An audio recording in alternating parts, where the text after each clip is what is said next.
السلام علیکم عزیز طلباء، آج ہم 10ویں کلاس کا سبق نمبر 7 جس کا عنوان ہے مجھے میرے دوستوں سے بچاؤ یہ پڑھ رہے ہیں۔ اس کی یہ تحریر ہے جناب سجاد حیدر یلدرم صاحب کی۔ تو پہلے ذرا سجاد حیدر یلدرم صاحب کے بارے میں تھوڑا سا پڑھ لیتے ہیں کہ وہ ان کی کیا کنٹریبیوشن ہے اردو ادب میں۔ تو سجاد حیدر یلدرم صاحب 1880 میں پیدا ہوئے اور 1943 میں 1943 میں ان کا انتقال ہوا۔ سجاد حیدر یلدرم صاحب کے جد امجد وسط ایشیا سے ہندوستان آئے تھے، لیکن 1857 کی جنگ آزادی میں حصہ لینے کی پاداش میں ان کی تمام جاگیریں انگریزوں نے چھین لی تھیں۔ یلدرم یوپی کے قصبے نیٹور ضلع بجنور میں پیدا ہوئے۔ بچپن بنارس میں گزرا اور وہیں ابتدائی تعلیم حاصل کی۔ علی گڑھ سے BA کیا اور ذاتی شوق کی وجہ سے ترکی زبان سیکھی اور بغداد کے برطانوی قونصل خانے میں بطور ترجمان کام کرنے لگے۔ کچھ عرصہ قسطنطنیہ میں بھی رہے اور ترکی زبان و ادب کا مزید مطالعہ کیا۔ علی گڑھ مسلم یونیورسٹی کے رجسٹرار بھی رہے۔ پھر جزائر انڈیمان میں ریونیو کمشنر بھی رہے اور 1943 میں لکھنؤ میں وفات پائی۔ سجاد حیدر یلدرم صاحب طرز ادیب، مترجم اور شاعر تھے۔ افسانہ نویسی اور ترکی زبان سے اردو میں تراجم ان کی شہرت کا سبب بنے۔ ان کے افسانوں کے بیشتر خیالات و موضوعات ترکی ادب سے ماخوذ ہیں۔ خیالستان ان کے افسانوں کا مجموعہ ہے۔ اس میں رومانیت کا رنگ غالب ہے اور یہ انشاء لطیف کا عمدہ نمونہ ہے۔ ان کی انشاء اندازی میں حصے مذہبی شامل ہیں۔ تو یہ ان کی کچھ تھوڑی سی تفصیل تھی، اور اب آپ جب یہ سبق پڑھیں گے تو آپ کو پتہ چلے گا کہ اس میں واقعی یعنی حصے مزاح کافی پایا جاتا ہے۔ تو ہم چلتے ہیں اسکرین کی جانب تاکہ اسکرین پہ جا کر آپ کو اس سبق کی تفصیلات بتائی جائیں۔ پہلے میں آپ کو پڑھ کے سناؤں گا کیونکہ یہ پڑھ کے تو ہم آپ کو سنا چکے ہیں۔ آج ہم اس کی مشق کریں گے، تو اس مشق کے لیے چلتے ہیں ہم اسکرین۔ تو عزیز طلباء، ہم اسکرین پہ آ گئے ہیں۔ تو آج ہم کلاس 10 کا یعنی میٹرک کا 10ویں کلاس کا سبق نمبر 7 اس کی ہم مشق کر رہے ہیں، اور یہ ایک مضمون ہے جو سجاد حیدر یلدرم صاحب نے لکھا، اور اس کا عنوان ہے مجھے میرے دوستوں سے بچاؤ۔ تو چلیں شروع کرتے ہیں۔ سوال نمبر 1، اس میں کہا گیا کہ مندرجہ ذیل سوالات کے جواب تحریر کیجیے۔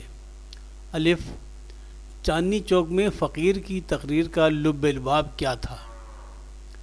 تو اس کا جواب ہے جناب کہ فقیر کی تقریر کا لب لباب یہ تھا کہ اس کا کوئی دوست نہیں۔ سوال الف کا جزء کہ مصنف پر اس فقیر نے کیا اثر کیا؟ جواب، مصنف پر یہ اثر ہوا کہ اس نے سوچا کہ کاش اس کا بھی کوئی دوست نہ ہوتا۔ جزء جیم ہے کہ مصنف کو اپنے دوست بھڑبھڑیا سے کیا شکایت ہے؟ جواب، مصنف کو اپنے دوست بھڑبھڑیا سے یہ شکایت ہے کہ وہ جب بھی آتے ہیں تو آندھی اور طوفان کی طرح آتے ہیں، شور مچاتے ہوئے اور نصیحتیں کرتے ہوئے، اور جب جاتے ہیں تو ذہن میں مضمون کے لیے مجتمع سارے خیالات بھی ساتھ لے جاتے ہیں۔ محمد حسین کی گفتگو کا محور کیا ہوتا ہے؟ جواب، محمد تحسین کی دال میں پوچھا کہ محمد تحسین کی گفتگو کا محور کیا ہوتا ہے؟ تو جواب ہے کہ محمد تحسین کی گفتگو کا محور ان کے گھر والوں کی بیماری ہوتا ہے۔ اس کا جزء یہ ہے کہ مصنف کے کون سے دوست ادب کے زیادہ دل دادہ ہیں؟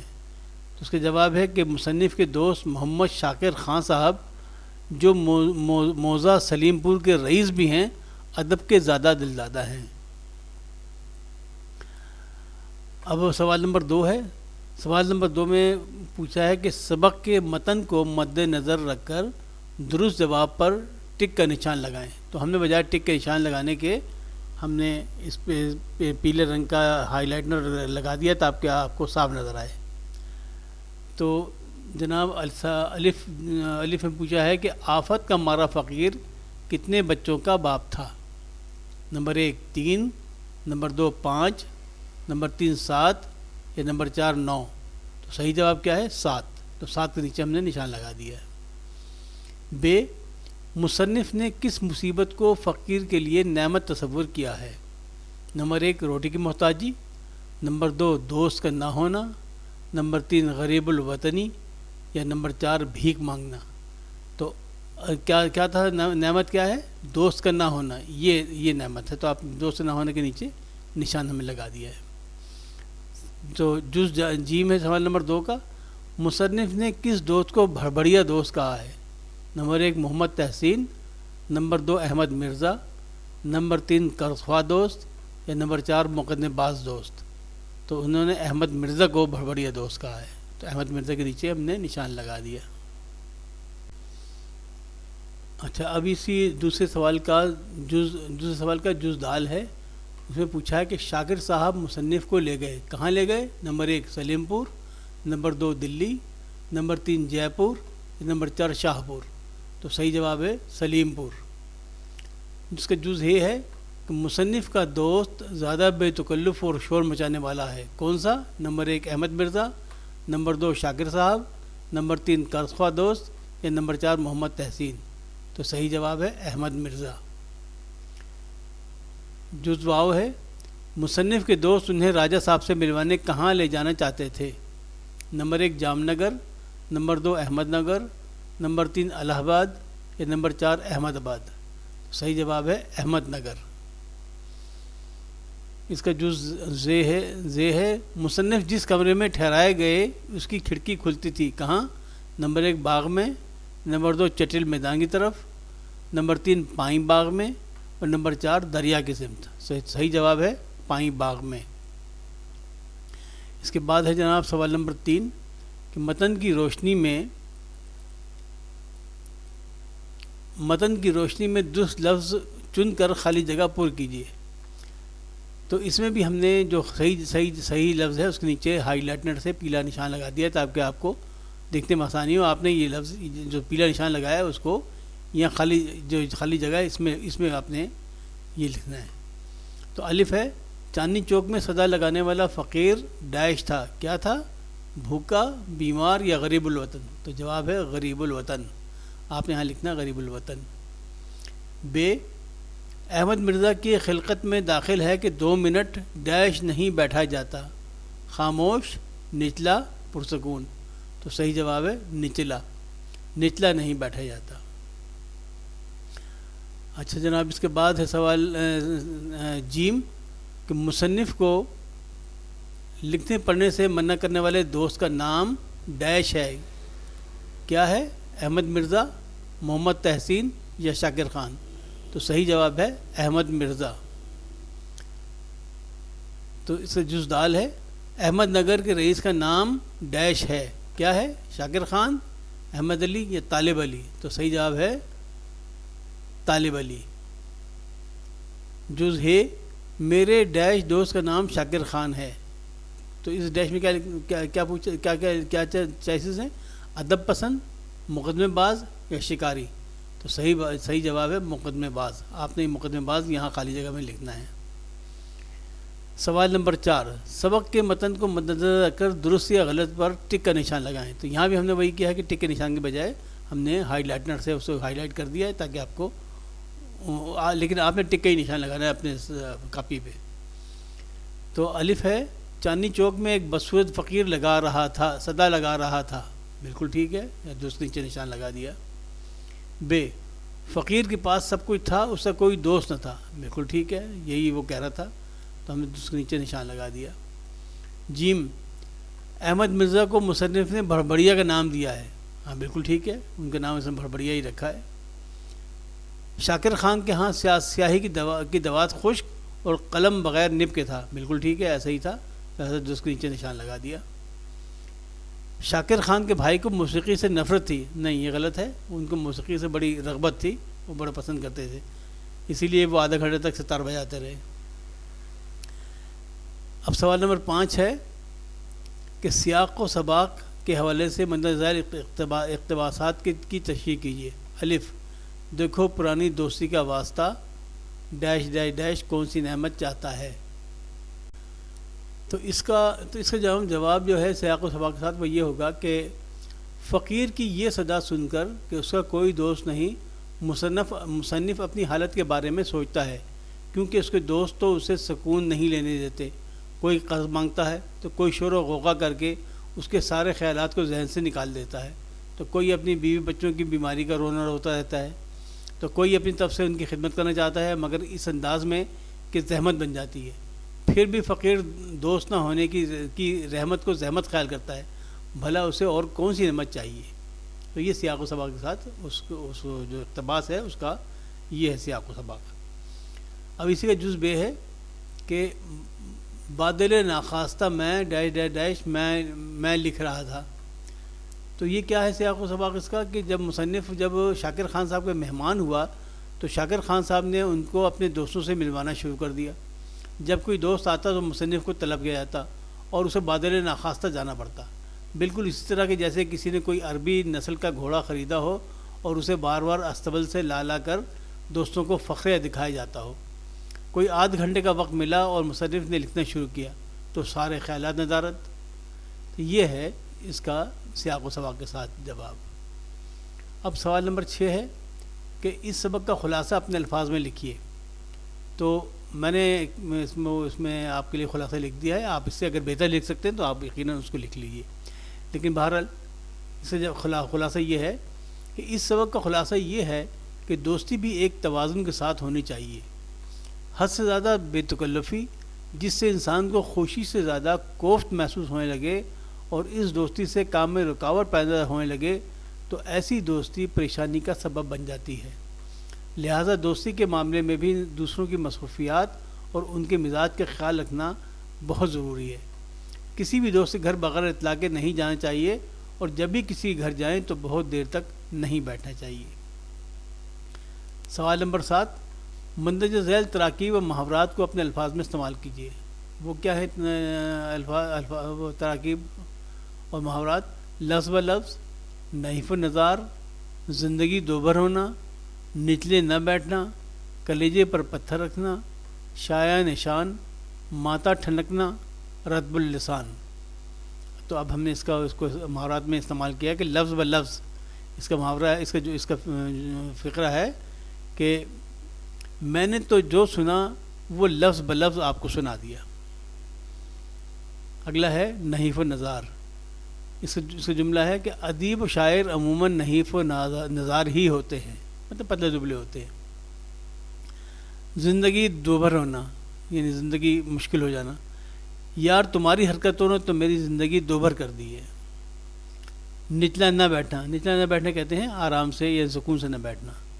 تو اس کا جملہ ہے کہ دیکھ رہے ہو میں کتنا مصروف ہوں مگر تم سے تو ذرا نچلا نہیں بیٹھا جاتا۔ کلیجے پر پتھر رکھنا یعنی صبر کر لینا۔ تو اس کا جملہ ہے کہ میری پالتو بلی کو غائب ہوئے کئی دن ہو گئے ہیں، اب تو میں نے کلیجے پر پتھر رکھ لیا ہے۔ اگلا ہے شایع نشان، شایع نشان یعنی آپ کے شان کے مطابق۔ تو اس کا جملہ ہے کہ یار ایسی گھٹیا حرکت تمہارے شایع نشان نہیں، یعنی تمہیں زیب نہیں دیتی۔ شایع نشان کہتے ہیں زیب دینے کو۔ اگلا ہے ماتھا ٹھنکنا، ماتھا ٹھنکنا یعنی شک ہو جانا۔ تو اس کا جملہ ہے کہ تمہاری نگرانی کو دیکھتے ہی میرا ماتھا ٹھنکا تھا، آخر وہی ہوا جس کا ڈر تھا۔ رطب اللسان، رطب اللسان کہتے ہیں تعریف کرنا، بہت زیادہ تعریف کرنا۔ اس کا جملہ ہے کہ تم تو اس شخص کی تعریف میں رطب اللسان رہتے تھے، اب کیوں ناراض ہو؟ تو جناب یہ ہوا۔ اب اس کے بعد اس میں تھوڑی سی جملہ اسمیہ اور جملہ فعلیہ کی ترکیب نحوی کے بارے میں تفصیل ہے کہ کسی جملے کے اجزاء الگ الگ کرنے اور ان کے باہمی تعلق کو ظاہر کرنے کو ترکیب نحوی کہتے ہیں۔ ترکیب نحوی کرنے سے پہلے یہ جاننا ضروری ہے کہ جملہ اسمیہ ہوتا ہے یا جملہ فعلیہ۔ اگر کسی شعر یا مصرعے کی ترکیب نحوی کرنا مقصود ہو تو اسے نثر میں تبدیل کرتے ہیں. ان کی ترتیب اس طرح ہوتی ہے. جملہ اس میں کیا ہوتا ہے؟ فعل ناقص، مبتدا، خبر اور متعلق خبر، ان چیزوں سے، ان اجزاء سے مل کر جملہ اسمیہ بنتا ہے. جملہ فعلیہ کیا ہوتا ہے؟ فعل تام، فاعل، مفعول اور متعلق خبر، ان اجزاء سے مل کر جملہ فعلیہ بنتا ہے. ان کی مثالیں کیا ہیں؟ احمد ہوشیار ہے. اس میں ہے فعل ناقص ہے، احمد مبتدا ہے اور ہوشیار خبر ہے. دوسرا ایک مثال ہے کہ شاہد اور امان حاضر تھے. اس جملے میں تھے فعل ناقص ہے، شاہد اور امان مبتدا ہے اور حاضر خبر ہے. اب جملہ فعلیہ کی مثال دیکھیے. جمیلہ کتاب پڑھتی ہے. پڑھتی ہے فعل، جمیلہ فاعل ہے اور کتاب مفعول ہے. اقبال نے مون مارکیٹ سے نیا قلم خریدا. اب خریدا فعل ہے، اقبال فاعل ہے، نے علامت فاعل ہے، مون مارکیٹ سے حرف جار، مون مارکیٹ مجرور اور سے حرف جار. یہ آپ کے آخر میں، یعنی جب یہ سبق ختم ہوں گے تو آخر میں تمام یہ صرف النحو کے بارے میں وہ پورا ایک سبجیکٹ ہے، وہ اس کے بارے میں انشاءاللہ میں تفصیل سے آپ کو بتاؤں گا. اچھا، مون مارکیٹ سے متعلق فعل، نیا صفت، قلم موصوف، نیا قلم مفعول، یہ جملہ فعلیہ ہے. اب آپ درج ذیل جملوں اور مصروں کی ترکیب نحوی کیجیے. اچھا، تو اب سوال نمبر 8 ہے. اب آپ درج ذیل جملوں اور مصروں کی ترکیب نحوی کیجیے. تو اس کا جز الف ہے. شاہ رخ اسلم کا بھائی ہے. تو ترکیب نحوی کیا ہوئی؟ اس کی ترکیب نحوی ہے شاہ رخ مبتدا ہے، اسلم کا بھائی خبر ہے اور ہے فعل ناقص ہے. اب اس کا جز بے ہے.